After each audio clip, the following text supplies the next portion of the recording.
Ini adalah cytochloroplast lah kan. So kita ada stroma tu yang kosong kat luar tu sebab dalam buku teks awak lagi cantik lah sebenarnya. Dalam buku teks tu dia letak gambar cytochloroplast tu sangat cantik. Berwarna hijau tu kan muka surat 42. Okay, so ini stroma lah. Kawasan luar sekitar tu dalam chloroplast kita panggil sebagai stroma. Lepas tu kalau awak nampak bulat-bulat macam ni, ini adalah bintil kanji. Lepas tu ni granum. Ni menara ni adalah granum. Okay, lepas tu dia ada membran luar dengan membran dalam. Okay, sebab tu dia ada dua lapis lah kalau awak tengok dekat dalam buku teks tu. Okay, lepas tu yang menghubungkan antara granum dengan granum yang lain adalah lamela. Tilakoid tu bulat-bulat yang macam saya dah bagi tahu minggu lepas lah. Satu bulatan kecil ini, yang ni dekat menara ni, satu tu kita panggil tilakoid. Bila banyak tilakoid bentuk bertimbun sekali, dia akan membentuk kita panggil sebagai granum. Timbunan cakra tilakoid. Cakra tilakoid ni cakra lah. Dan dia lah sebenarnya yang mengandungi klorofil. Okey, apa fungsi klorofil? Dia adalah pigmen hijau yang berfungsi untuk memerangkap. Kena guna term memerangkap tenaga cahaya matahari. Okey, jadi dengan sebab itu tilakoid ini ataupun granum ini adalah tempat di mana tindak balas cahaya berlaku. Sebab dalam fotosintesis dia ada dua proses. Tindak balas yang bersandarkan cahaya, satu lagi tindak balas yang tidak bersandarkan cahaya. So tindak balas bersandarkan cahaya adalah tindak balas fotolisis air. Manakala tindak balas yang tidak bersandarkan cahaya, kita boleh panggil dia sebagai tindak balas kita Kelvin ataupun tindak balas gelap lah. Okey. Gelap tu sebab dia tidak guna cahaya matahari. Okay, lepas tu kamu juga kena tahu cara susunan dia, semua dah ada dekat dalam buku teks lah. Muka surat 42 tu kenapa granum itu disusun macam tu kan. Sebab dia nak tingkatkan luas permukaan lah. Supaya dapat mendapatkan cahaya matahari secara optimum sebenarnya. Lepas tu stroma pula adalah bendalik tidak berwarna yang duduk kat luar tu, yang mengelilingi granum dalam kloroplast, macam kawasan luar dia lah. Okey, di situ adalah tempat di mana tindak balas gelap berlaku ataupun tindak balas yang tidak bersandarkan cahaya. Dan tindak balas yang tidak bersandarkan cahaya ni sangat penting untuk hasilkan glukosa. Tadi tindak balas yang bersandarkan cahaya kita panggil juga sebagai fotolisis air. Dia sangat penting untuk proses pengujaan elektron. Sebab kita nak dapatkan elektron sebenarnya daripada fotolisis air tu. Fotolisis air tu adalah proses pemecahan molekul air. Soalan periksa ada kan? Ada masuk dalam soalan periksa tu. So, yang Haito jawab lah. Okay, jadi kan, ini adalah struktur yang penting dalam proses fotosintesis. Dan awak pun dah tahu yang fotosintesis itu sebenarnya ada dua bahagian. Iaitu proses untuk fotolisis air, tindak balas cahaya, ataupun kita panggil sekarang tindak balas bersandarkan cahaya, dan tindak balas pembentukan glukosa. Yang itu adalah tindak balas gelap, kita Kelvin, ataupun kita panggil juga sekarang tindak balas tidak bersandarkan cahaya. Okay, jadi sebenarnya mekanisme fotosintesis kita bagi dua macam ni lah. Bila kita cerita tentang tindak balas bersandarkan cahaya, molekul air diurai oleh tenaga cahaya yang diserap oleh klorofil kepada hidrogen dan oksigen. Tapi untuk tindak balas tidak bersandarkan cahaya ataupun tindak balas gelap, dia menggunakan koenzim NADPH ni yang terbentuk semasa tindak balas cahaya untuk membentuk ejen penurunan glukosa. So, kita dapat hasilkan glukosa apabila kita dapat hasilkan ejen penurunan glukosa yang digunakan untuk menurunkan gas karbon dioksida yang kita serap, yang pokok serap lah melalui stroma tadi. Ini yang sebenarnya yang berlaku. Apabila macam kan dekat dalam buku teks awak tu muka surat muka surat 44 ni dia bagi tahu kat sini fotosintesis tu ada dua kan. Yang ni berlaku dalam tilakoid tadilah. Yang ni berlaku dekat dalam stroma, fotolisis air lah ni. Yang sebelah kiri tu fotolisis air, sebelah kanan adalah tindak balas tidak bersandarkan cahaya ataupun tindak balas gelap tadi. So pigment fotosintesis tu di permukaan tilakoid tu akan menyerap tenaga cahaya. Tenaga cahaya tu dia akan mengujakan elektron dalam pigment klorofil ke aras yang lebih tinggi. So elektron tu penting sebabnya kita nak gunakan dia untuk menghasilkan ATP. Elektron akan teruja daripada klorofil tadi melalui satu siri pengangkut elektron lah. Tenaga daripada elektron digunakan untuk menghasilkan tenaga dalam bentuk ATP. So elektron ini akhirnya akan diterima oleh penerima elektron terakhir iaitu NADPH plus. Ion NADPH lah seterusnya bergabung dengan H plus dan membentuk NADP plus dia akan bergabung dengan H plus, maka dia akan membentuk NADPH iaitu satu ejen penurunan. Pigment molekul klorofil menarik elektron daripada air melalui fotolisis untuk kembali stabil. Fotolisis ialah satu proses di mana molekul air terurai membentuk ion H plus dan ion OH negatif dengan kehadiran tenaga cahaya dan klorofil lah. Ion hidroksida kehilangan elektron dan membentuk gas oksigen dan air. Kita balik kat sini sebenarnya. Dia ni kan. Yang ini kita fotolisis air berlaku, tenaga cahaya tu dia akan uraikan molekul air kepada ion hidrogen dan juga ion OH. Yang ini yang kita nak ni. So, klorofil lah berfungsi untuk putuskan ni. Main mana sebab ada elektron tadi. Okay, lepas tu dia akan terurai dan dia akan membentuk oksigen. Oksigen akan dibebaskan keluar daripada daun kita. Okay, tapi hidrogen yang dihasilkan daripada fotolisis air ni akan digunakan ke dalam tindak balas tidak bersandarkan cahaya yang berlaku di stroma. So ion H tadi akan bergabung dengan kita punya karbon dioksida yang diserap daripada permukaan daun tadi untuk membentuk karbohidrat ataupun glukosa lah ni. Bila disusun balik dia akan jadi glukosa dan juga air. Sebab itulah hasil fotosintesis adalah glukosa dan juga air. Juga ni yang terbebas ni karbon dioksida oksigen. Itu kita punya ni glukosa oksigen. Tapi air kita tak dekat dalam dekat dalam persamaan. Sebab air tu nanti kita putuskan balik ikatan dia. Okey, kat sini ni awak tengok. Ini cahaya matahari. So kita dapat kita ambil cahaya matahari tu digunakan untuk mengujakan elektron sebenarnya untuk hasilkan tenaga lah. Okay, lepas tu dia guna untuk putuskan ikatan air. Ya, fotolisis air tu maksudnya kita putuskan ikatan air. Ikatan hidrogen dengan oksigen. Membentuk ion hidrogen dan membentuk ion hidroksida. Okay, ion hidrogen ini akan guna elektron yang diujakan tadi ni bergabung dengan dia dan akan bergabung dengan NADPH tadi. NADP plus kan? Ada H tadi kan? Bila dia gabung tu dia dapat NADPH dan akan digunakan sebagai ejen penurun dalam proses tindak balas tindak balas gelap ataupun tindak balas tidak bersandarkan cahaya. Okey, lepas tu OH ion hidroksida tadi pula akan bergabung membentuk molekul air bergabung. Dia macam susun semula lah sebenarnya, bukanlah bergabung, dia susun semula. Dia daripada 24 molekul OH ini dia dapat elektron negatif ni kan. So dia akan susun semula dan dapat molekul air dan juga oksigen. Oksigen ini akan dibebaskan. So itulah yang berlaku sebenarnya dalam proses fotosintesis. Ada dua part. Satu bahagian tindak balas bersandarkan cahaya yang kita panggil juga sebagai fotolisis air.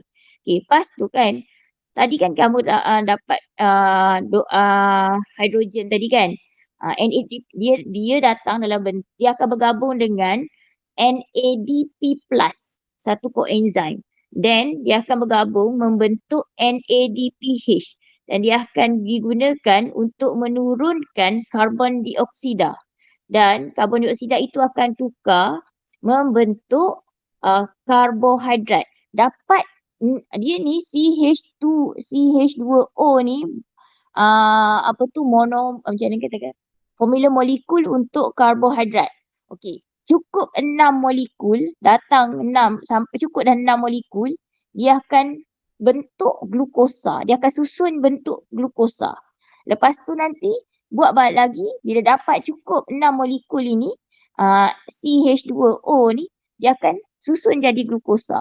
Glukosa pula, bila cukup dia akan combine banyak kan, sebab glukosa tu monomer kepada karbohidrat.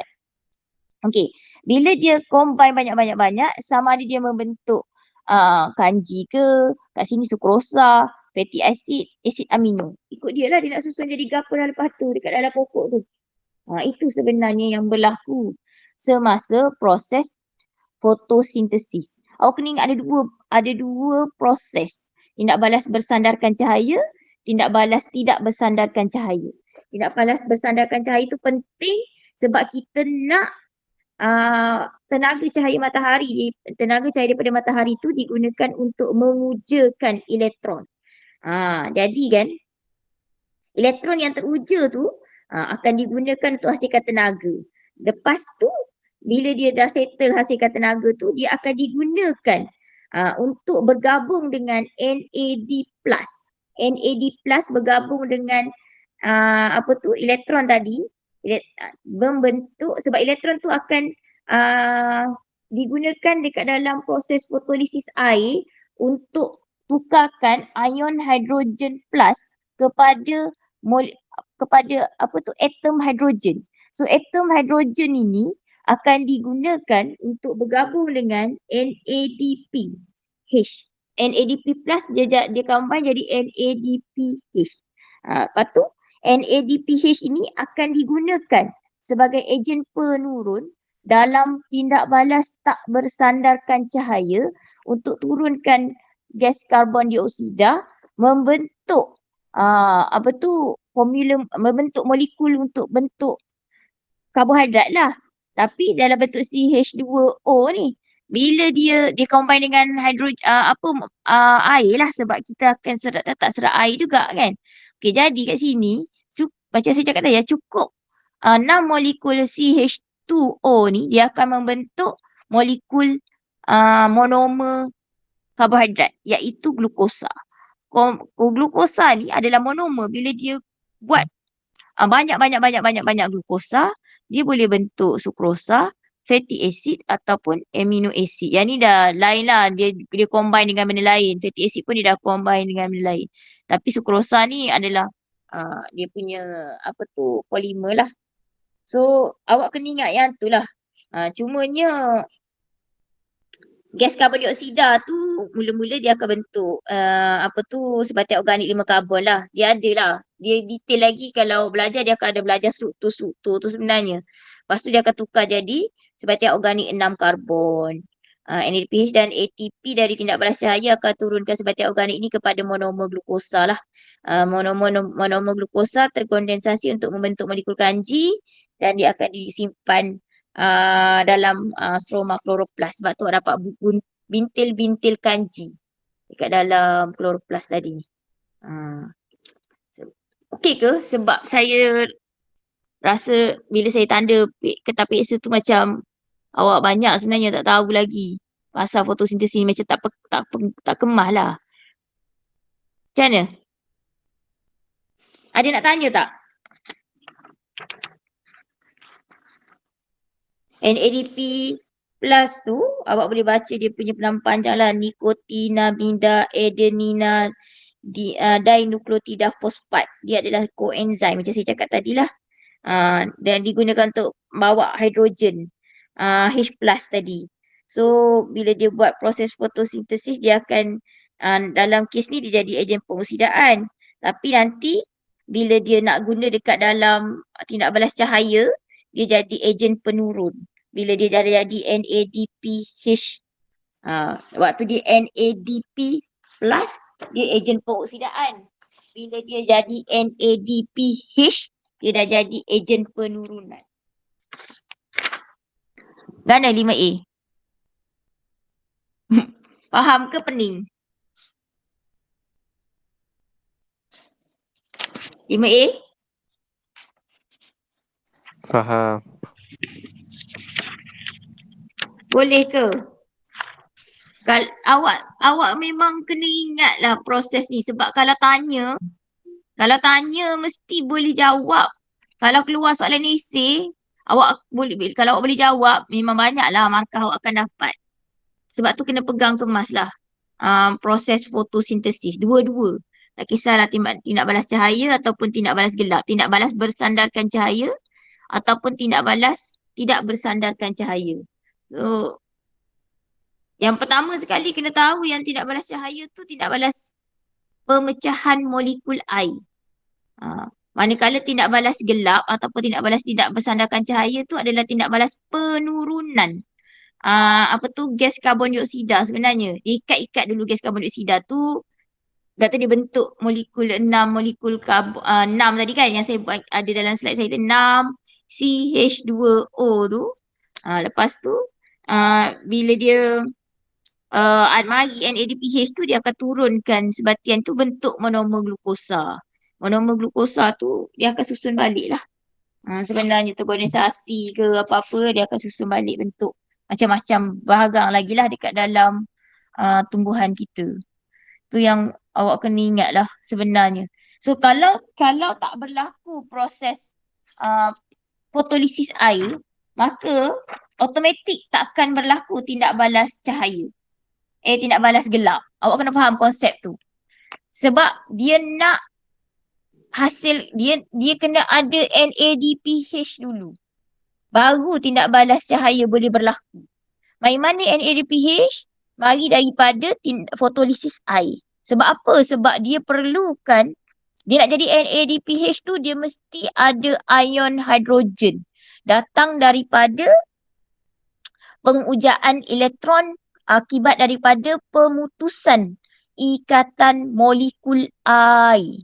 Baru pengujaan klorofil daripada tilakoid, bentuk tenaga, lepas tu digunakan untuk turunkan untuk pengoksidaan NADP tadi kepada NADPH. Bila dah ada jadi NADPH, dia jadi ejen penurun yang akan digunakan dekat dalam tindak balas tindak balas bersandarkan cahaya. Tindak balas tidak bersandarkan cahaya. Yang penting awak kena ingat NADPH tu adalah koenzim. Satu koenzim dia adalah merupakan ejen penurunan dalam proses tindak balas cahaya. Harap-harap faham lah. Tahu saya nak awak kena boleh terang lah benda ni. Kalau awak nak selamat lah sebenarnya. Itu je lah saya boleh cakap. Kalau tak faham, baca lagi, fahamkan lagi supaya awak betul-betul faham tentang proses ini. Ini sebenarnya proses dia. Ini adalah proses yang agak terperinci lah sebenarnya. Mana ini datang daripada pengujaan elektron dalam tilakoid. Lepas tu dia akan bergabung dengan ion hidrogen H+ yang telah diputuskan semasa fotolisis air. Sama juga tenaga cahaya juga yang digunakan untuk pemecahan fotolisis pemecahan molekul air ni. H dengan OH itu terbentuk akibat daripada pemecahan molekul air akibat daripada datang daripada tenaga cahaya matahari lah sebenarnya yang putuskan ikatan tu. Lepas tu dia bergabung dengan elektron yang teruja tadi dan digunakan untuk menurunkan karbon dioksida membentuk dia panggil apa, membentuk monomer glukosa lah. Sebenarnya dia bukanlah monomer glukosa yang ini ni. Yang ini ni sebatian organik 5 karbon yang akan ditukarkan kepada 6 karbon sebenarnya. Lepas tu dia akan bentuk monomer glukosa dan akan melalui proses kondensasi untuk bentuk benda-benda lain. Tak ada cara lah selain daripada tolong fahamkan benda tu semua betul-betul supaya kalau keluar soalan awak boleh jawab sebenarnya tindak balas cahaya dengan tindak balas gelap. Kalau dulu kita panggil tindak balas cahaya dengan tindak balas gelap, tapi sekarang awak panggil tindak balas bersandarkan cahaya dengan tindak balas tindak balas tidak bersandarkan cahaya. Ni lah, benda awak ni lah. Term ni tindak balas bersandarkan cahaya, tindak balas tidak bersandarkan cahaya. Kalau tak ada nak tanya, kita pergi kepada kamu punya buku Mod Bio Sekolah. Tak ada nak tanya ni?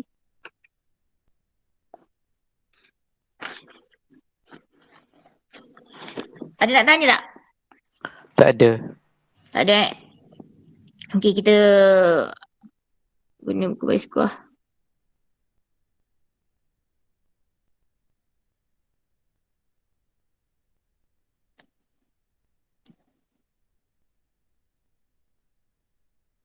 Okey, 2.4 ni kan. Organ utama fotosintesis. Tapi kita dah masuk dekat sini kan. Betul ya, tindak balas bersandarkan cahaya kat sini kan? Saya berhenti itu. Betul ke?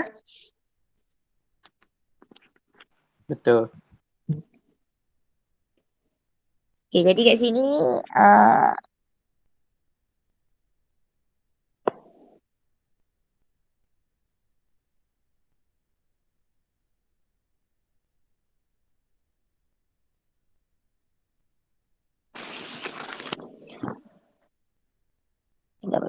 okey, fotosintesis berlaku dalam dua peringkat lah. Tindak balas bersandarkan cahaya berlaku dalam tilakoid granum, tindak balas tidak bersandarkan cahaya berlaku di stroma. So ni persamaan kimia bagi mewakili proses fotosintesis. Wajib ingat persamaan ni.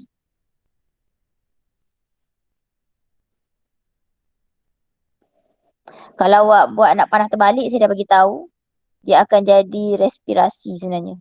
Hampir bersama dengan persamaan respirasi, cuma respirasi awak kena tambah tenaga semualah. Dekat belakang ni lah, dekat sini ni kena tambah, kat sini ni awak kena tambah tenaga semua kalau respirasi lah. Okey, so peringkat tindak balas cahaya dan tindak balas bersandarkan cahaya ni, kita boleh tengok dekat dalam muka surat yang ini. Okey, so pigmen fotosintesis iaitu klorofil pada permukaan Thylakoid. di sini thylakoid. Jadi kena ingatlah. Dulu ingat apa tu? Stroma pun ingat granum saja tak apa, sekarang dia nak detail. Dia memang cakap dekat dalam buku teks apa jadi gini pen ni.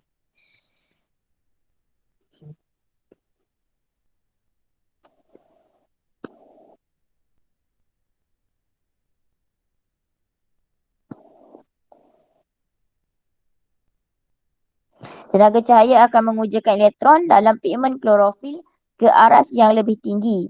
Elektron ini akan dibawa oleh satu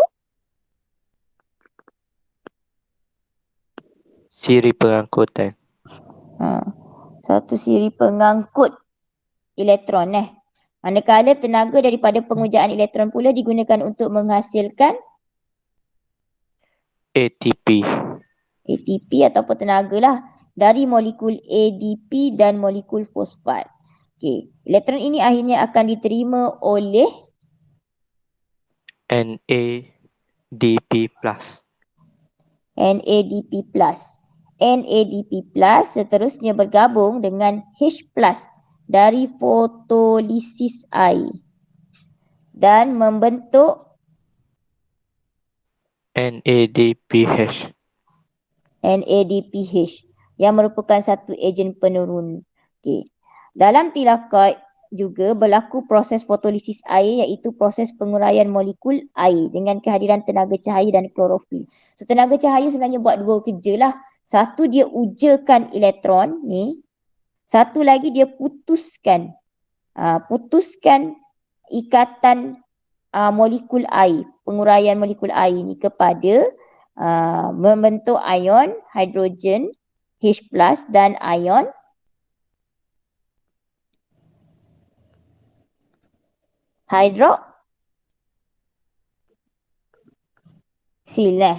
So ataupun ion hidroksida.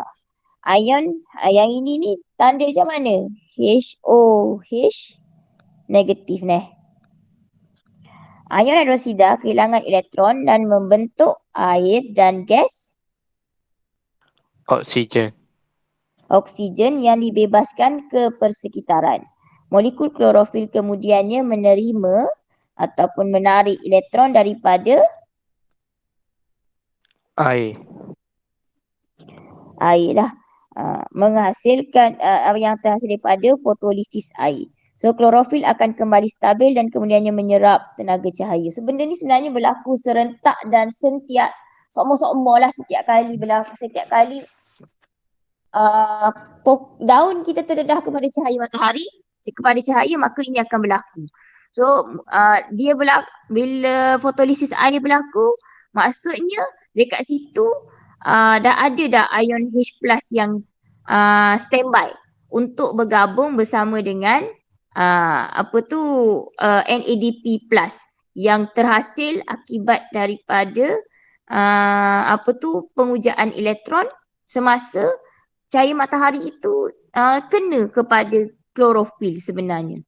So kat sini awak nampaklah penting sangat-sangat cahaya matahari itu dekat dalam tindak balas bersandarkan cahaya ni. Dia nak guna untuk fotolisis air dan pengujaan elektron. Okey. So molekul klorofil ni dah kan. So klorofil itu akan kembali stabil dan kemudian menyerap sekali lagi cahaya matahari, buat ulang benda yang sama balik. So ini sebenarnya berlakulah tindak balas yang tidak ini fotolisis air ni awak kena ingatlah persamaan fotolisis air. Okey, lepas tu untuk tindak balas tidak bersandarkan cahaya pula, yang ini berlaku, ini tindak balas bersandarkan cahaya kat sinilah berlakunya ni. Kat sini berlaku fotolisis air dan juga pengujaan elektron. Lepas tu dekat sini adalah penurunan karbon dioksida sebenarnya untuk tindak balas cahaya ni. Yang ini penghasilan agen penurun. Ni ingat tu. NADPH. Yang akan digunakan dekat sini. Okey. So tindak balas tidak bersandarkan cahaya juga dikenali sebagai kita Kelvin atau tindak balas gelap lah. Yang tu saya selalu sebut tu kerana ia tidak memerlukan cahaya langsung. Tapi tak ada cahaya, tak boleh berlaku juga tindak balas ni sebab tak ada NADPH yang akan dihantar kepadanya untuk menurunkan karbon dioksida tadi. Okey. Itu awak kena ingat konsep tu. So, tindak balas tidak bersandarkan cahaya, gas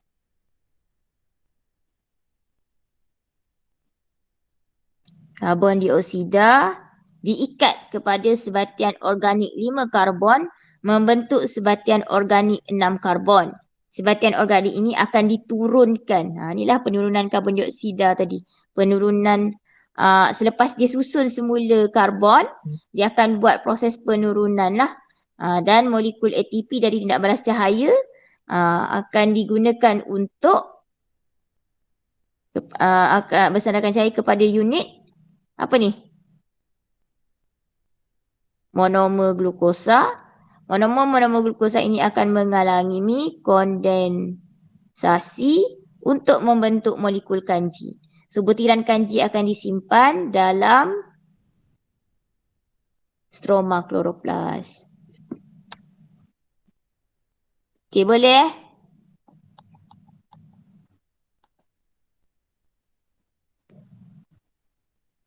5A? Boleh. Harap-harap fahamlah tindak balas cahaya tu apa, tindak balas gelap tu apa sebenarnya. Ingatlah fotolisis air tu adalah sebenarnya asas kepada tindak balas cahaya.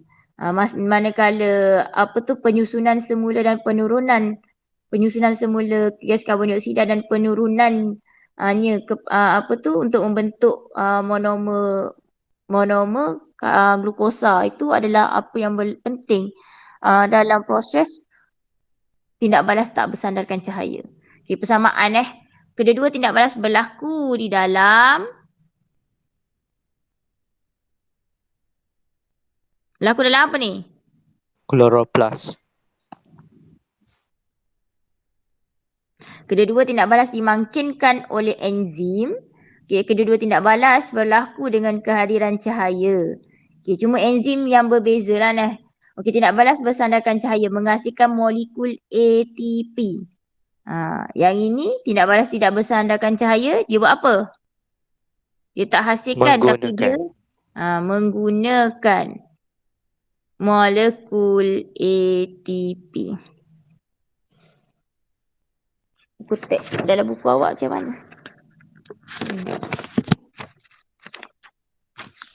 Kosong kita juga. Okey. B2. Beza kedua. Gapa? Sebelah sini dia kata tapak tindak balas adalah stroma. Jadi kat sini tapak tindak balas ialah Thylakoid.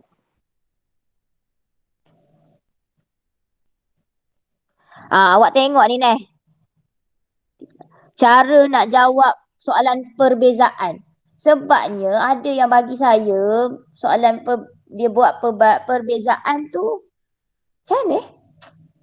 Pasal tarik nafas turun nafas tu. Saya tak boleh bagi markah tau sebenarnya. Sebab tak lengkap. Dia mesti macam diafragma dengan apa tu? Dia mesti sekali. Awak buat asing-asing. Lepas tu nak bagi markah macam mana? Benda tu dia kena lengkap. Dia tak boleh menghasilkan macam ni macam ni lah. Berlaku dia mesti satu ayat lengkap juga walaupun awak buat dalam bentuk petak-petak ni. Kat sini awak buat molekul air, sini awak buat karbon dioksida, mana boleh? Kan? Kalau untuk yang macam soalan B4 tu, bahan tindak balas melibatkan karbon dioksida. Tiba-tiba awak tulis karbon dioksida dekat sebelah kiri untuk tersadarkan cahaya tu awak buat molekul air. Tak boleh macam tu. Awak kena bagi tahu molekul air tu apa. Karbon dioksida tu apa. So sebab tu dia kena ayat tu lengkap. Berlaku di dalam thylakoid. Berlaku dalam stroma. Kalau ayat ni dia bagi tapak tindak balas adalah thylakoid. Tapak tindak balas ialah stroma. Okey lah tu. Jangan tiba-tiba stroma, thylakoid, tak tahu apa-apa. Tak boleh. Ataupun ayat awak tu tidak lengkap. Kalau macam otot, dia mesti apa tu? Ada yang mengecut, ada yang mengendur. Awak tak boleh bezakan atas katakanlah otot interkostal luar mengecut. Sebelah sini otot interkostal dalam mengendur. Awak kena buat lengkap ayat tu. Otot interkostal apa tu? Dia memang kena ayat lengkap. Berhati-hatilah perbezaan. Kalau awak tak buat petak pun awak kena buat ayat lengkap. Tapi ayat tu nampakkan perbezaan. Dekat dalam table, walaupun tak payah buat ayat panjang, tapi ayat itu mesti sama. Ciri dia tu kena sama. Dua-dua tu dan awak kena buat dalam bentuk ayat jugalah. Dia tak boleh satu-satu mengecut. Diafragma rata apa semua tak boleh lah. Dia kena tulis sikit. Gitu maksud saya lah. Okey. Melibatkan proses fotolisis air. Dekat sini melibatkan Penurunan glukosa. penurunan ke apa? Gas. Karbon dioksida. Glukosa pula dah.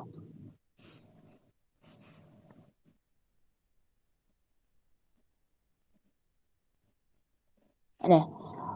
Lepas tu bahan tindak balas tadi melibatkan molekul air. Ni.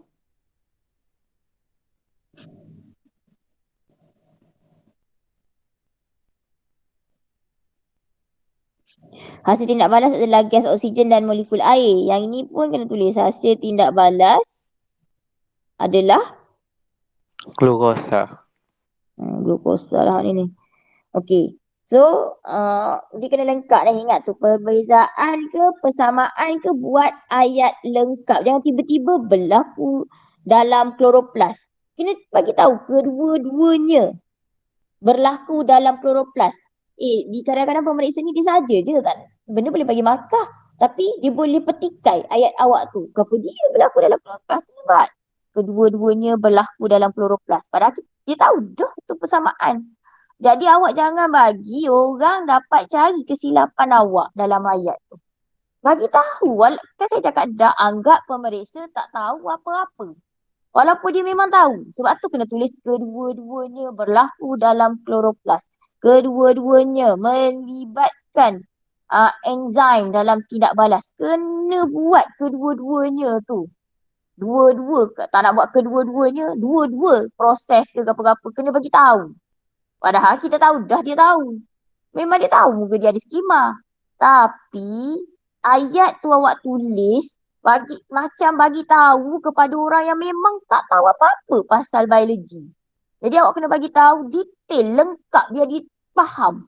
Macam cikgu bahasa Melayu yang tiba-tiba nak baca skema jawapan awak yang memang dia tak ada kurang sangat-sangat basic bio dia. Jadi ya gitulah, sebab tu dia kena spesifik, detail. Tapi tak payahlah guna ayat macam buat karangan bahasa Melayu.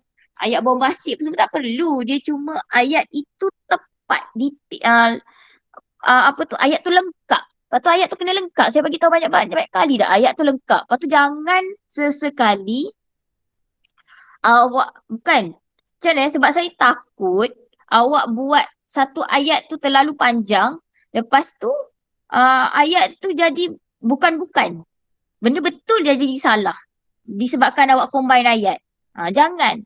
Sebab tu saya selalu cakap, buat dalam bentuk, kalau siapa yang pernah mesej saya lah, tanya ke apa-apa kan. Tapi awak jarang. Saya awak memang antara yang jarang bertanya. Tak tak tahulah. Sebenarnya saya pun tak tahu awak faham ke tidak. Saya jadi risau tau. Awak buat je. Kalau awak buat ayat tu, berhenti sampai situ je. Bagi tahu satu ciri tu je. Cumanya bila melibatkan otot gerak balas yang macam yang awak jawab dekat dalam soalan PSI itu, dia tak boleh lah otot interkostal dalam mengecut. Lepas tu awak pun buat bawah tu otot interkostal luar mengendur. Tak boleh. Yang itu tak boleh sebab dia memang tindak balas itu antagonis. Dia mesti berlaku sama-sama. Jadi ayat tu mesti duduk dalam satu petak yang sama. Bukannya ayat atas tu otot interkostal luar mengecut, ayat bawah baris bawah lepas tu buat otot interkostal dalam mengendur. Tak boleh macam tu. Yang tu tak boleh.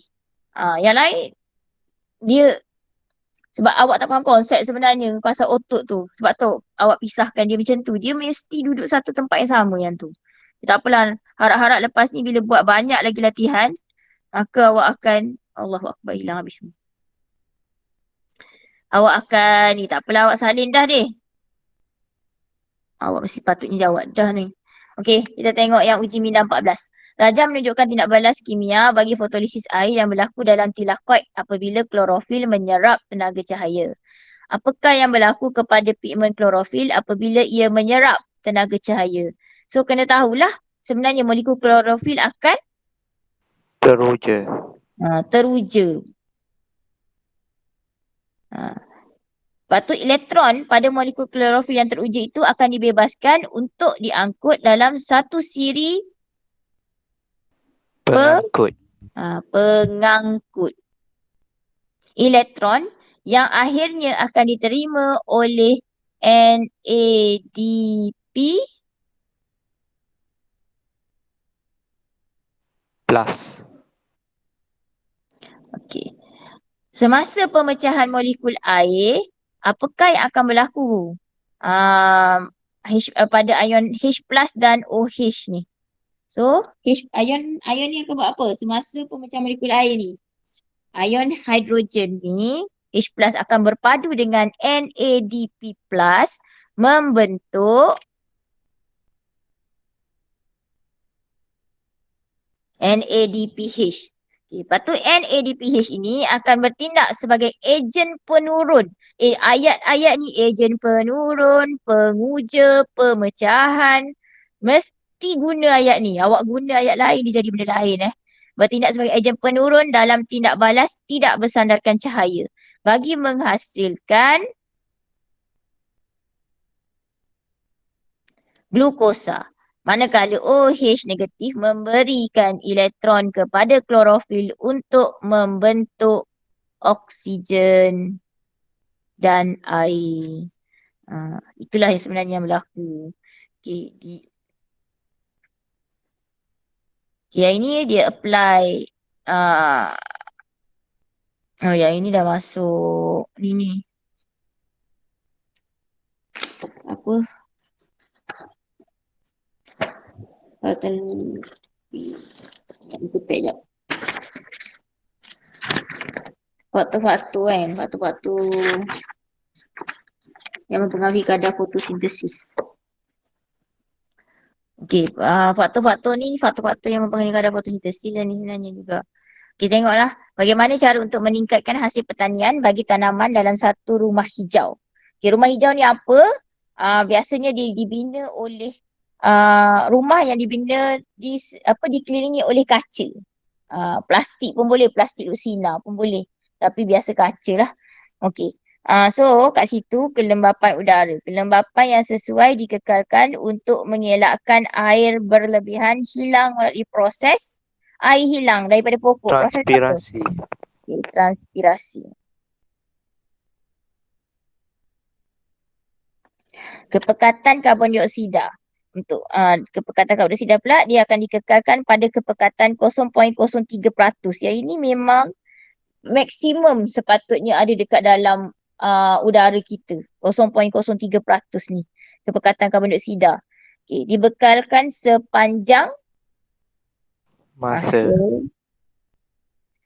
dan mencukupi. Nilai ni lah 0.03 ni. Okey, nutrien dan air. Nutrien atau baja dan yang cukup dibekalkan sepanjang masa untuk memastikan Pertumbuhan pokok tidak terbantu lah. Okey, suhu rumah hijau pada tahap optimum iaitu 25 hingga 30 darjah Celsius. Suhu ini sesuai untuk tindak balas enzim fotosintesis. Kenapa suhu ni? Kenapa suhu dia mesti sekitar ni? Siapa boleh bagi tahu saya? Kenapa suhu ni sesuai untuk tindak balas enzim fotosintesis? 5A. Kaitkan dengan ciri-ciri enzim. Siapa ingat ciri-ciri enzim?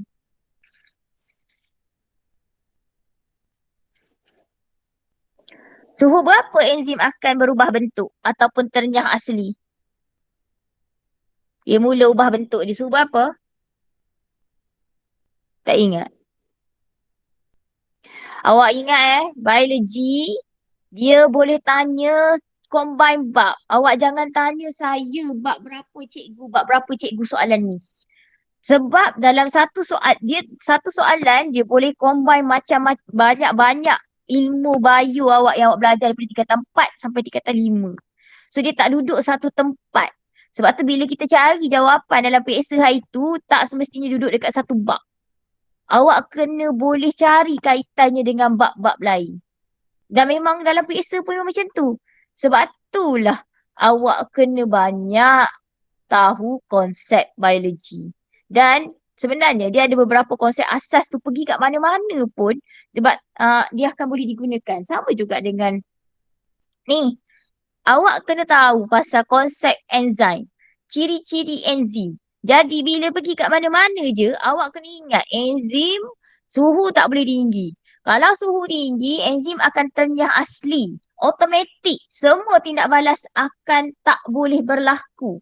Sekiranya suhu melebihi 30, suhu melebihi 60 darjah Celsius, confirm enzim tu dah musnah sama sekali. Selepas suhu 40, enzim dah mula sikit-sikit berubah bentuknya. 60 darjah Celsius, enzim ternyah asli. Itu konsep enzim yang awak kena ingat. Ciri-ciri enzim tu. Spesifik, spesifik tu apa? Kena tahu. Suhu, pH, semua ciri-ciri enzim tu awak kena ingat. Sebab banyak nak guna. Apa saja tindak balas melibatkan enzim akan terjejas apabila semua yang kacau enzim tu berlaku. Suhu ke, nilai pH ke, apa lagi? Suhu, nilai pH lah yang biasanya kalau pasal enzim ni. Lepas tu awak kena ingat, enzim ini adalah sejenis protein. Masuk bab 4 belajar pasal konsep protein. Protein ini, bila dia protein, sebenarnya ciri enzim itu datang daripada ciri protein. Sebab tu protein tak boleh suhu tinggi. Kalau protein suhu tinggi memang dia akan musnah. So kamu kena ingat benda tu akan bercampur kat mana-mana. Sini sama dia guna konsep yang sama. Kenapa suhu rumah hijau tu kena kekal optimum pada suhu optimum? Suhu optimum 25 sampai 30 darjah Celsius. Sebab ada enzim yang terlibat. Enzim NADPH itu, coenzyme. So kalau musnah koenzim itu, maka tak akan berlaku proses fotosintesis, pokok akan mati. Sama juga, nak hasilkan ATP dia guna enzim tau. Nak hasilkan, nak tukarkan ADP kepada ATP, dia kena ada ADPase. ATPase. So kat situ enzim juga sekali lagi sebenarnya. Bila enzim, konsep enzim kena guna. Suhu memang tak boleh tinggi. Sebab tu tadi dia kata ciri persamaan dia dua-dua guna enzim. Betul lah, memang dua-dua guna enzim. Tapi enzim kat sini lain, enzim dekat sana lain. Tu. Satu awak kena ingat. So sebab tu jangan ingat, kita belajar pasal pokok-pokok saja. Tidak, memang dia sekarang dia memang fokus tingkatan 5 pokok banyak. Tingkatan 4 tak belajar pokok. Tapi apa yang awak belajar asas di tingkatan 4 tu akan digunakan dekat dalam ni. Dekat sini. Tingkatan 4 belajar pasal enzim, belajar pasal sebatian apa dia tak ingat lah. Bab 4 tu. Yang tu guna ni dekat dalam ni. Macam mana nak bentuk glukosa tu semua tadi. Awak kena faham lah konsep tu. Kalau awak tak ingat glukosa punya struktur molekul yang awak belajar tingkatan 4, macam mana awak nak terangkan sebenarnya dengan detail dekat sini. Jadi tolong minta tolong. Jangan awak ingat dah lama dah, bukan disebabkan awak saja. Benda ni saya start ngajar biologi lagi dia memang dah guna. Habis dia guna semua benda. Sebab tu bila soalan ditukar tahun 2016 kepada bentuk kebat, biologi lagi kebat. Sebab sebelum tu dia memang dah kebat, dah merentas bab semua dah. Bila masuk 2016 ke atas tu lagi soalan dia. Dia ambil daripada benda-benda dekat sekitar kita pula, combine. Apa yang kita belajar, konsep je apply dekat luar. Dekat sekeliling kita sebenarnya. Itu kehebat biologi. Memang lagi tinggi lah. Okey, sambung lagi. Kawalan serangga perosak. Tidak menggunakan Racun serangga. So hasil tanaman tidak dicemari bahan kimia menjadi lebih bermutu. Kenapa ni? Yang ini awak boleh kaitkan dengan apa yang dah awak belajar di hujung tingkatan 5. Racun serangga ini, pesticide ini, dia boleh kacau struktur gen. Boleh menyebabkan mutasi ke apa semua tu. So memang tidak digalakkan lah sebenarnya menggunakan racun bahan kimia ni, sebab bahan kimia ni akan kacau kualiti kita punya tanaman sebenarnya. Dia akan ubah lah. Okey, keamatan cahaya. Cahaya yang optimum dibekalkan sepanjang masa. Okey, lepas tu fotosintesis dapat dijalankan sepanjang tahun. So dekat sini sebenarnya konsep dia dia kawal semua faktor-faktor yang mempengaruhi fotosintesis berada pada keadaan yang optimum supaya proses fotosintesis juga berlaku dengan kadar paling maksimum. Paling banyak boleh buat lah. Suhu, cahaya, kepekatan karbon dioksida, nutrien, air, kelembapan udara, semua kena cukup lengkap. Dan tak boleh guna racun perosak tu, pesticide ataupun herbicide. Okey, kena ingat pada suhu berapa, paling habis boleh guna. Keamatan cahaya macam mana, karbon dioksida berapa nilai dia, nutrien dengan air kena ada sama, kelembapan udara tak boleh terlalu panas. Okay. Yang itu konsep yang awak kena ingat lah. Kat sini baru diterangkan lah faktor-faktor persekitaran yang mempengaruhi kadar fotosintesis. Kepekatan karbon dioksida. Kadar fotosintesis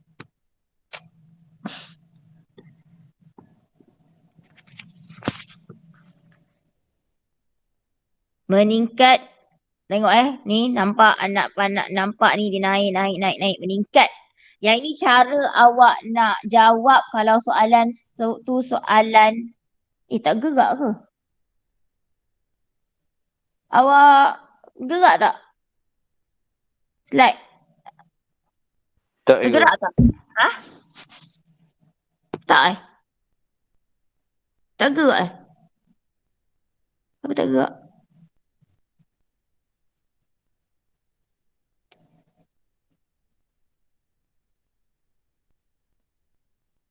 Apa?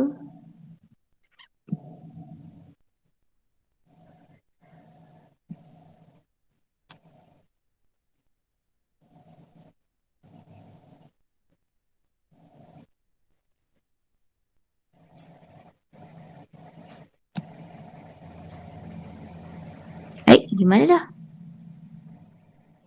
Saya tutup ke?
Okey, kita sambung balik ni. So, dapat nampak kali ni kan? Nampak. Kadar fotosintesis meningkat tadi.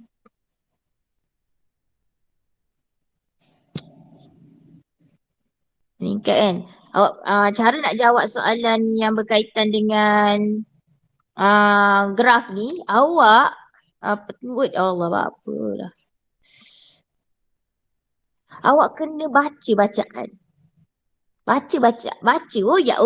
Sebab tu kan ayat awak kena ingat satu benda je. Tulis semuanya. Anggap pemeriksa tak tahu apa-apa. Padahal dia boleh baca sendiri. Tapi awak bagi tahu. Awak baca kadar fotosintesis paksi X, paksi Y meningkat dengan bertambahnya kepekatan karbon dioksida. Kalau dia tulis ada bacaan ni, ada nilai-nilai, tulis nilai itu sekali. Bagi tahu interpret tu maksudnya meningkat kepada berapa. Kena bagi tahu dan bagi tahu dalam bentuk point-point berapa nilai-nilai tu dan awak kena interpret pula. Sama ada nak buat ayat sekali ke ayat suku ke tak kisah. Kalau buat ayat suku lagi bagus sebenarnya. Kalau nak buat ayat sekali buatlah. Tapi sebab tak nak bagi berbelit, lebih elok ayat tu suku. Maksudnya kat sini kalau bagi tahu, kalau ada nilai bagi tahu dulu berapa je meningkat daripada berapa kepada berapa. Kan? Berubah daripada berapa kepada berapa. Patut interpret lah benda tu. So kadar fotosintesis meningkat dengan bertambahnya kepekatan karbon dioksida selagi tiada faktor pengehat seperti suhu dan keamatan cahaya. So dia akan naik. Tapi kenapa dia malar dekat sini? Dia bukan tak berlaku fotosintesis berlaku. Kalau dia tak berlaku dia turun kosong. Fotosintesis berlaku ni. Dia bukan kosong ni. Macam mana kita nak tahu dia kosong apabila dia cross paksi X. Sekarang dia tak cross, dia masih duduk dekat atas. Maksudnya fotosintesis berlaku. Cuma dalam keadaan malar. Awak kena ingat yang tu. Malar tu apa? Sama. Sebab keamatan cahaya dan suhu ditetapkan di situ. Dah jadi faktor penghad. Keamatan cahaya dah duduk kat situ saja, suhu pun sekitar 30. Dia tak naik, dah tinggi. Okay, pada titik P, kadar fotosintesis menjadi alah. Okey, walaupun kepekatan karbon dioksida bertambah, kadar fotosintesis tidak lagi berubah. Kenapa? Sebab hal ini kerana suhu dan keamatan cahaya bertindak sebagai faktor penghad. Awak nampak ayat dia. Satu-satu je dia bagi tahu. Dia terangkan satu-satu. Ayat macam inilah yang akan buat pemeriksa senang nak jawab. Nak tanda. Okey, namun apabila keamatan cahaya atau suhu ditingkatkan, kadar fotosintesis akan meningkat. Ni dia bagi tahu sekiranya dia naikkan keamatan cahaya ni ataupun suhu naik sikit. Yang penting suhu jangan pergi sampai 40 darjah Celsius. Ingat tu, suhu tak boleh lebih 40 darjah Celsius. Naiklah katakanlah 35. Dia 35 okey lagi. Lepas tu lebih pergi 40 memang dah tak boleh dah. So dia akan naik sikit. Dia akan naik. Itu maksud ayat ni sebenarnya, ayat D ni. Okay, untuk keamatan cahaya pula. Okay. Kadar fotosintesis meningkat dengan bertambahnya keamatan cahaya sehingga takat apa ni? Ketepuan. Takat ketepuan. Kenapa? Sebab dekat sini keamatan cahaya lah. Ni ketepuan cahaya. Maksudnya paling banyak lah tu. DT. Okay. Selepas takat T, peningkatan keamatan cahaya tidak lagi dapat meningkatkan kadar fotosintesis. Sama sebab kita ada faktor penghad dia adalah kepekatan karbon dioksida dan juga suhu. Tadi karbon dioksida yang atas tadi, graf atas tadi, karbon dioksida kita tambah. Lebih daripada 0.03 agaknya. Tambah. Tak berhenti. Tapi faktor penghad dia adalah keamatan cahaya dan juga suhu. Sekarang ini suhu masih jadi faktor penghad. Keamatan cahaya yang kita duk tambah. Tapi karbon dioksida dah jadi faktor penghad. Okey, kepekatan karbon dioksida dan suhu adalah faktor penghad. Okay, yang menghadkan peningkatan kadar fotosintesis sepanjang T dan S. So berlaku, fotosintesis masih berlaku. Sebab dia bukan kosong, dia ada nilai. Jadi proses fotosintesis masih berlaku, cuma pada kadar yang sama. Jadi kadar itu kita panggil sebagai malar. Okey, yang menghad peningkatan lah. Apabila kepekatan karbon dioksida ditingkatkan, kadar fotosintesis akan meningkat. So kalaulah kita naikkan kadar fotosintesis, maka dia akan naik lah juga sebenarnya. Okey. Faham So lakukan graf kadar fotosintesis apabila kepekatan karbon dioksida ditingkatkan kepada 0.13. So naik daripada 0.03 naik kepada 0.13. So boleh buat. Itulah. Ke sini 0.13% CO2.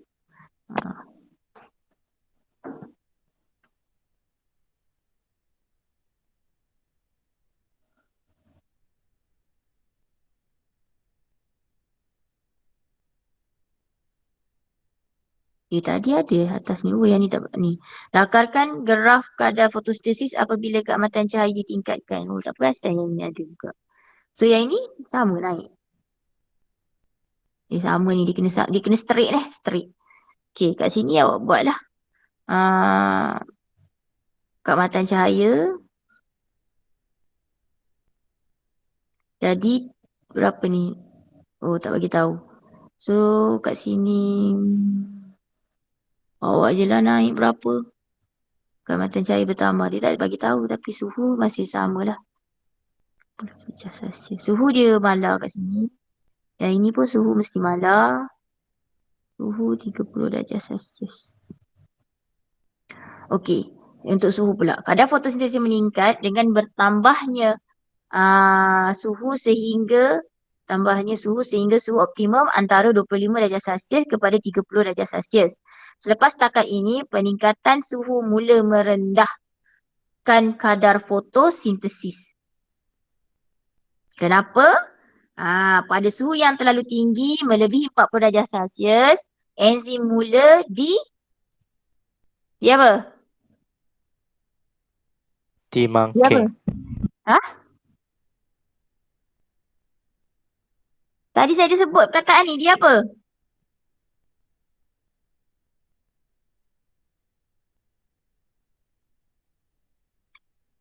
Tak tahu. Denature sebenarnya bahasa Inggeris. Tapi bahasa Melayu dia tulis dinaturasi. Ataupun awak boleh guna perkataan jarang guna ni. Ternyah. Sekejap dah. Ternyah asli. Buat sebelah sana nanti nak berkira gerah.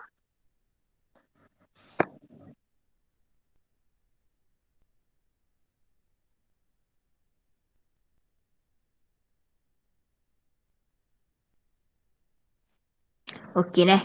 Kenapa? Sebab dia berubah bentuk. Apa maksud ternyah asli? Enzim berubah bentuk. Tapak spesifik enzim sebenarnya.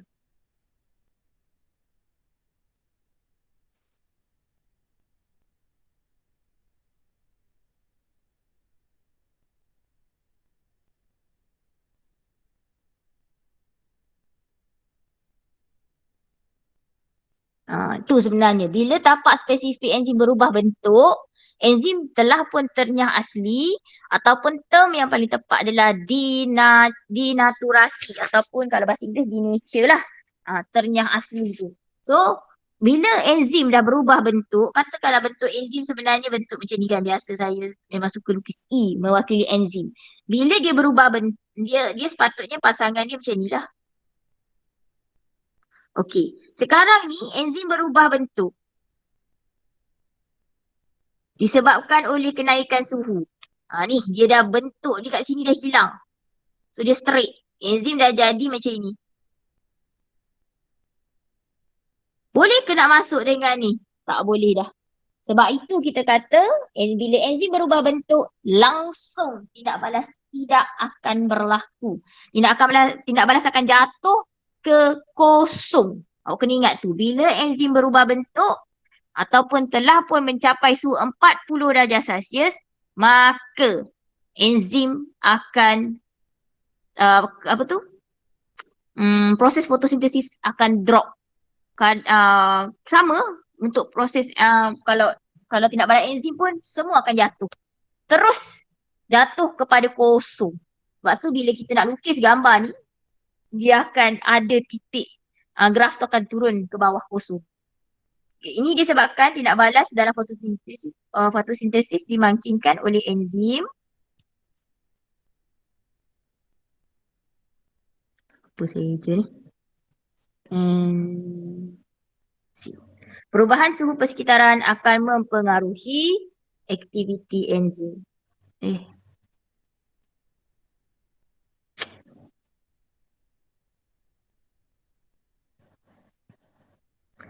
Dan seterusnya akan memberi kesan kepada kadar fotosintesis. Okey, lukis graf garis putus-putus adalah untuk menunjukkan suhu optimum. Okey, so suhu optimum maksudnya 30,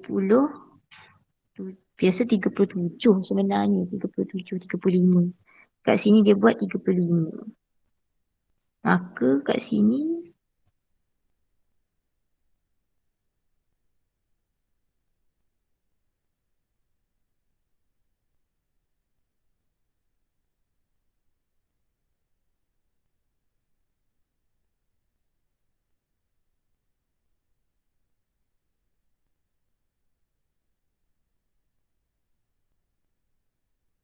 tak boleh sebab kita tak tahu dia buat ni.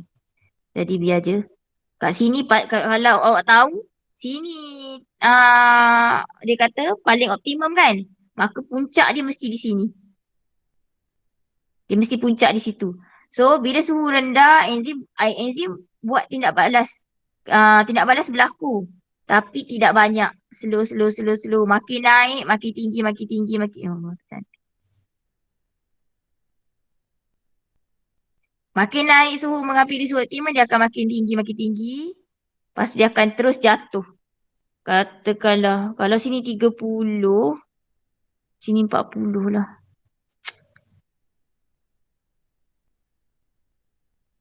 Biarlah. Ni sini tu mesti sampai kosong lah. Awak buatlah elok-elok.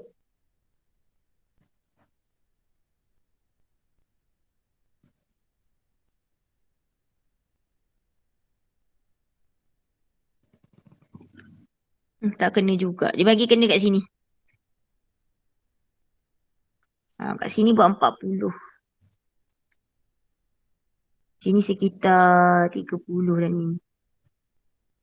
Buat apa dia buat 10? Oh, okey.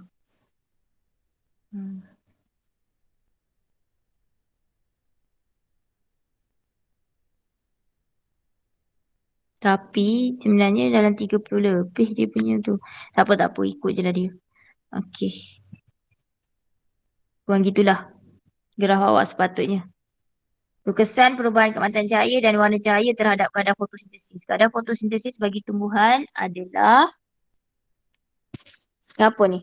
Berbeza. Okay, berbeza.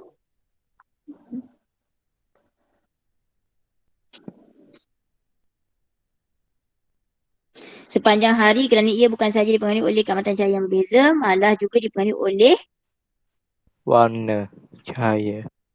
yang ni ada dalam pixel tu kan. Cahaya matahari boleh dipecahkan kepada ni tertinggal.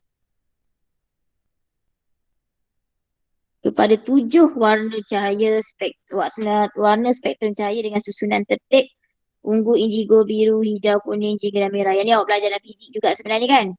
Kena ingatlah turutan tu. Warna-warna ini mempunyai panjang gelombang yang berlainan. Kadar fotosintesis paling tinggi adalah pada panjang gelombang cahaya merah dan biru. Gelombang cahaya merah diserap oleh pigmen Klorofil. manakala gelombang cahaya biru pula diserap oleh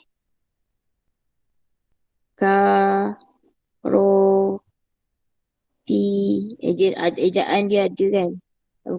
Sebelum dipindahkan kepada klorofil. Walaupun daun yang mengandung klorofil selalu dikaitkan dengan warna hijau, namun sebenarnya warna hijau telah dipantulkan manakala warna merah dan warna biru telah diserap.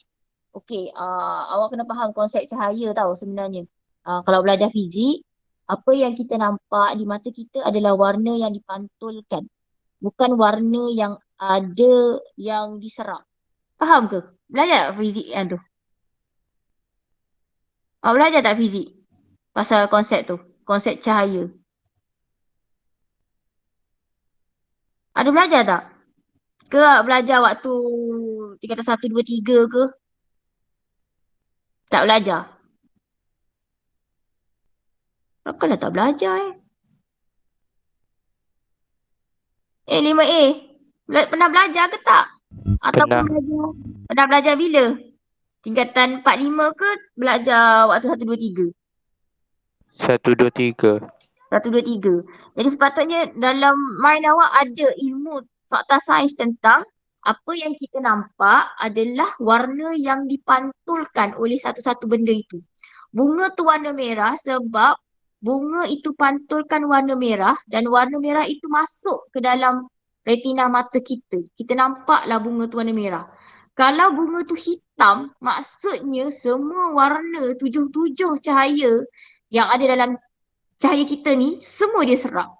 Sebab tiada satu pun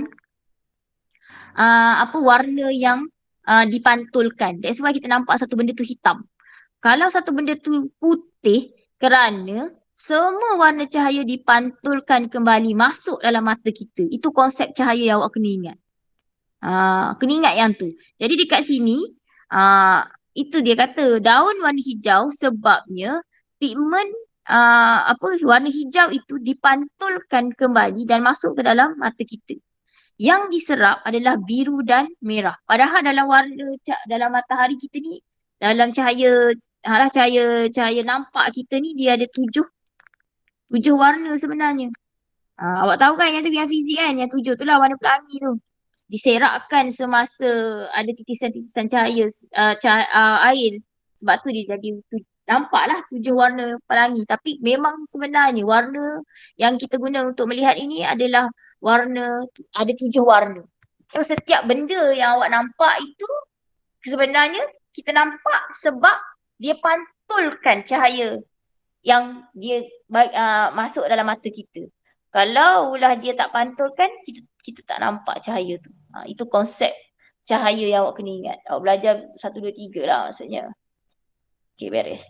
So, pada musim luruh, warna hijau pada daun akan berubah kepada kuning, jingga, merah atau perang. Semasa musim luruh, tempoh siang berubah menjadi lebih pendek, suhu menjadi lebih rendah. Daun-daun berhenti dari menjalankan fotosintesis. Pigmen klorofil mengurai, menyebabkan warna hijau menghilang dan digantikan dengan warna-warna lain yang datangnya dari pigmen-pigmen selain hijau. Contohnya warna merah disebabkan oleh pigmen antosianin, warna kuning pigmen xanthophyll dan warna oranye pula pigmen carotenoid. So ingatlah beberapa warna beberapa ni contoh-contoh nama lain pigmen klorofil selain daripada hijau tadi.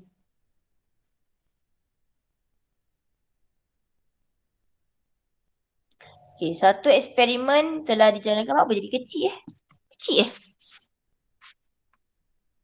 Awak nampak besar ke kecil? Kecil. Kecil. Kenapa jadi kecil? Pelik.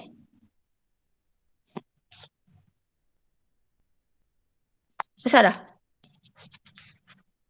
Okey dah. Okay. Uji minda 17. Satu eksperimen dijalankan untuk mengkaji kadar fotosintesis tumbuhan Elodea species.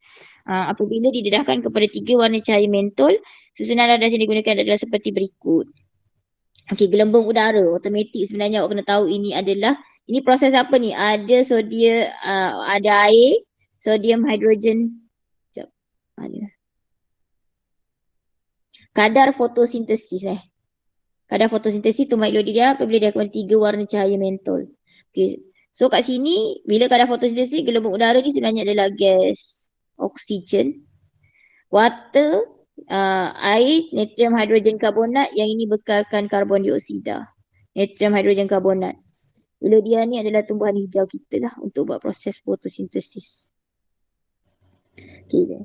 So ini warna mentol, ada 3 warna dia kata tadi, nanti kita tengok.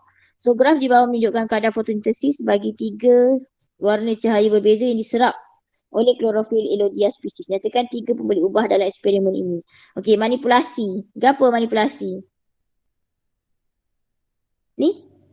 Riwayat ni 3 warna cahaya mentol. Jadi manipulasi dia apa? Warna cahaya. Sini pun kita nampak ni. Ini paksi X. Mesti pemboleh ubah manipulasi. Ini paksi Y.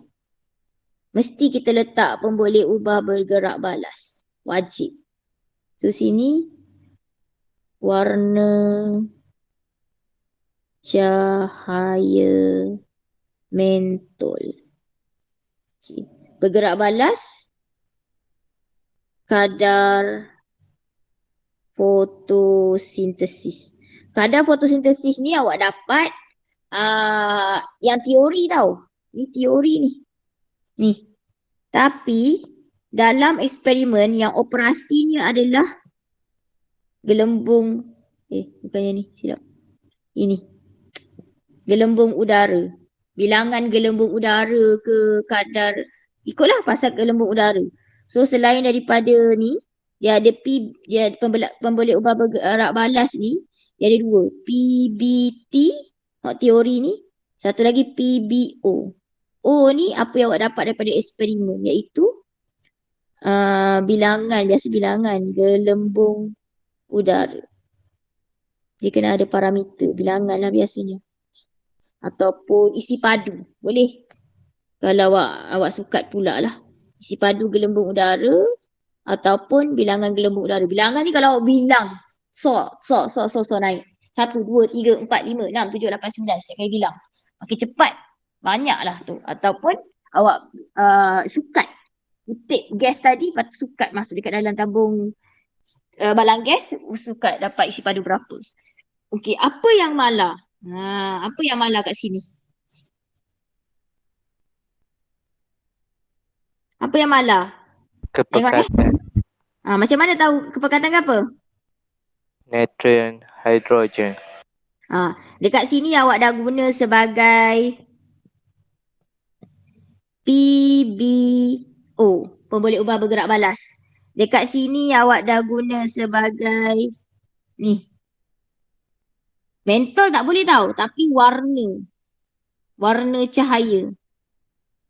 Kalau mentol salah. Kenapa? Sebab mentol tu alat radas. Alat radas tak pernah boleh jadi pemboleh ubah. Wajib kena ingat yang tu. Kalau aku bagi tahu, apa nama tu, tabung uji ke, bika ke, semua tak boleh. Alat radas tak pernah boleh jadi pemboleh ubah. Ingatlah yang tu.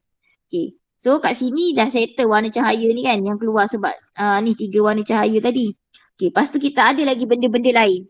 Air. Air tak boleh sebab air duduk luar. Neh.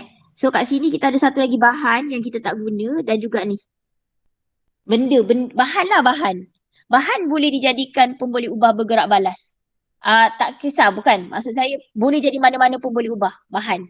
Tapi alat radas tak boleh. So yang tinggal sekarang natrium, hidrogen, karbonat dengan iodia spesies. Kenapa air tak boleh? Sebab air ni banyak ke sikit ke tak kisah. Dia tetap dia sama je. Dia tak ada kepekatan dia ke isi padu dia berubah pun takkan bagi apa-apa kesan kepada kita punya proses fotosintesis. Sebab tumbuhan iodia spesies ni memang duduk dekat dalam air. Tak ada air memang mati. So dia memang kena duduk dekat dalam air.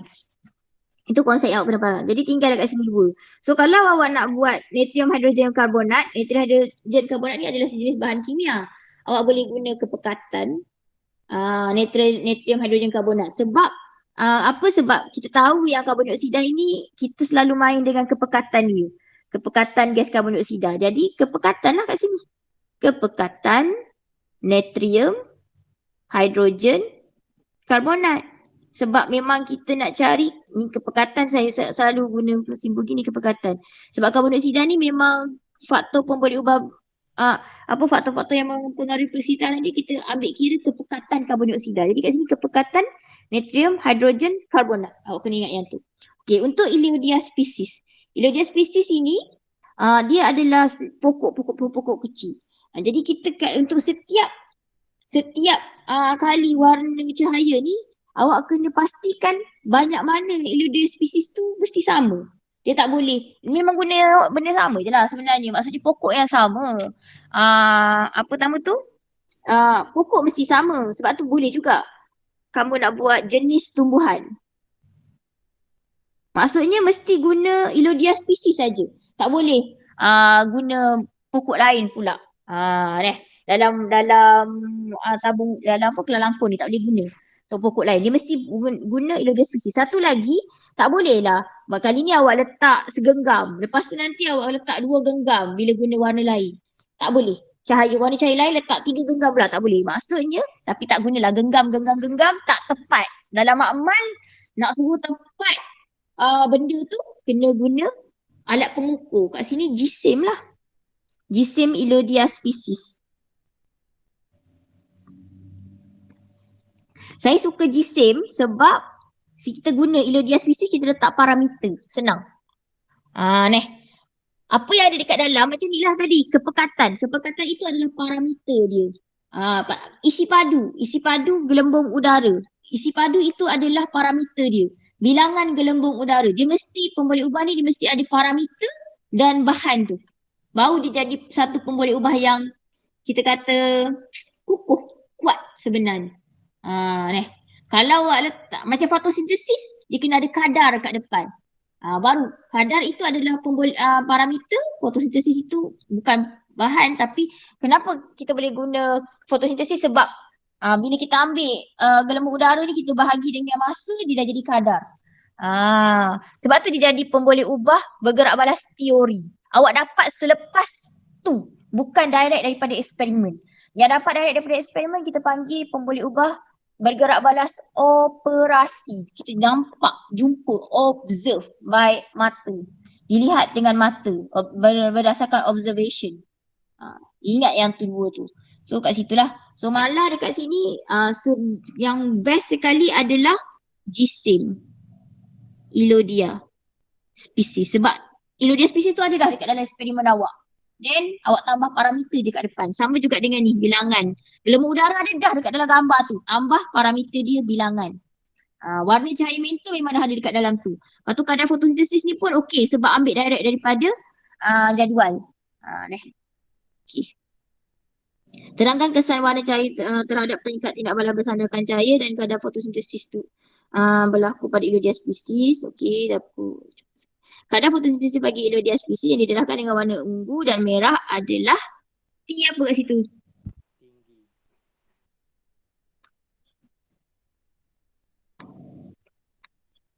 Banyak ke sikit ke? Tengok. Ikut ni. Tengok sini.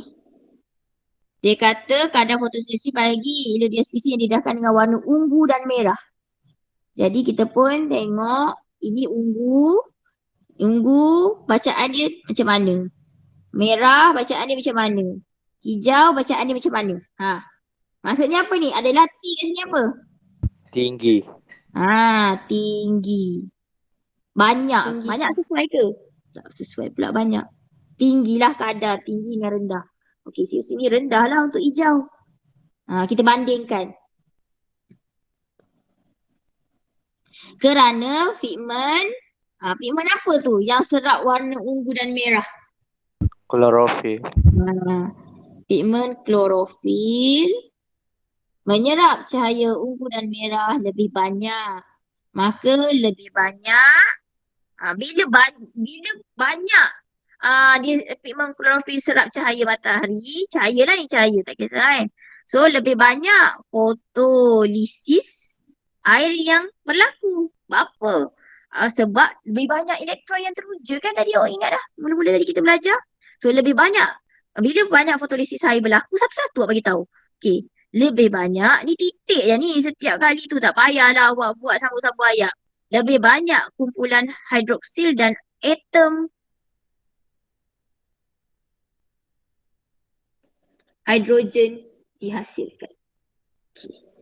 So, bila ini berlaku, lebih banyak gelembung oksigen dan ATP dihasilkan. Manakala pigment klorofil memantulkan lebih banyak cahaya hijau. Ataupun lebih banyak ataupun menyerap sedikit cahaya hijau lah. Okay. Lebih rendah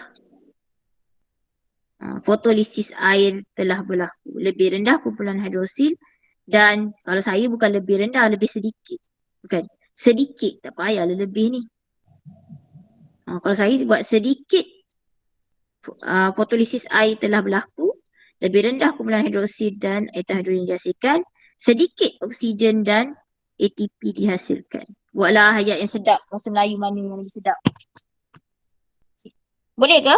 Ni sama lebih kurang macam eksperimen soalan isi kan dalam buku awak. Dalam PISA awak itu. PISA ke? Okay, ada nak tanya tak pasal fotosintesis lah sebenarnya, proses fotosintesis.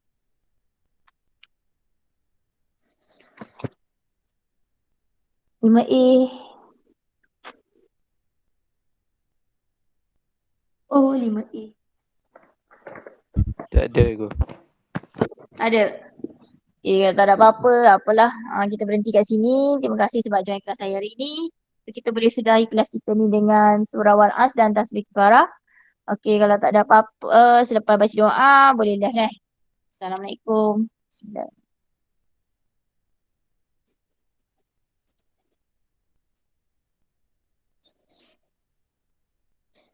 Tidak ada apa-apa, boleh dah. Terima kasih, cikgu. Sama. Terima kasih, cikgu. Sama.